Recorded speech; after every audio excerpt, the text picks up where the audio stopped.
Don మీడియాకు స్వాగతం. తాడేపల్లిగూడెంలో నిద్రావస్థలో నిఘా వ్యవస్థలు. పశ్చిమ గోదావరి జిల్లా తాడేపల్లిగూడెం పట్టణంలో డిఎస్పి కార్యాలయం, ఆర్డీఓ కార్యాలయాలు ఉన్నప్పటికీ అక్కడి ప్రభుత్వ నిఘా వ్యవస్థలు నిద్రా వ్యవస్థలో ఉన్నాయన్న ఆరోపణలు వినిపిస్తున్నాయి.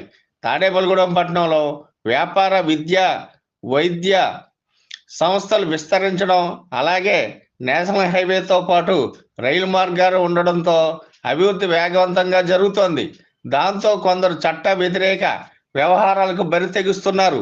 తాడేపల్లిగూడెంలో మద్యం సిండికేట్ మాఫియా, పేకాట మాఫియా, డ్రగ్స్ మాఫియా, గంజాయి మాఫియా, రేషన్ బియ్యం మాఫియా, ల్యాండ్ మాఫియా, చివరకు media mafia, diesel mafia, hi tech వ్యభిచార మాఫియా కూడా తయారయ్యిందంటే అక్కడి నిఘా వ్యవస్థల పనితీరుకు అద్దం పడుతోంది.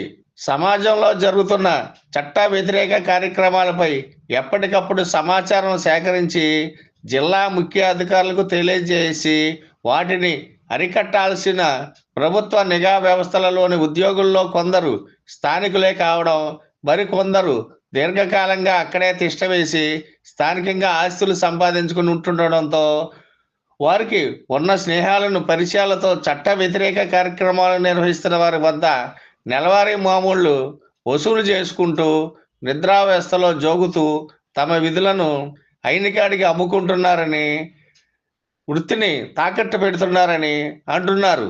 జిల్లా పోలీసు ఉన్నతాధికారులు తాడేపల్లిగూడెంలో నిఘా వ్యవస్థలో దీర్ఘకాలంగా పనిచేస్తున్న ఉద్యోగుల సర్వీస్ రిజిస్టార్లను పరిశీలించి తనిఖీలు నిర్వహించి నిజాయితీ గల అధికారులను నియమించాల్సిన అవసరం ఉందని పలువురు కోరుతున్నారు.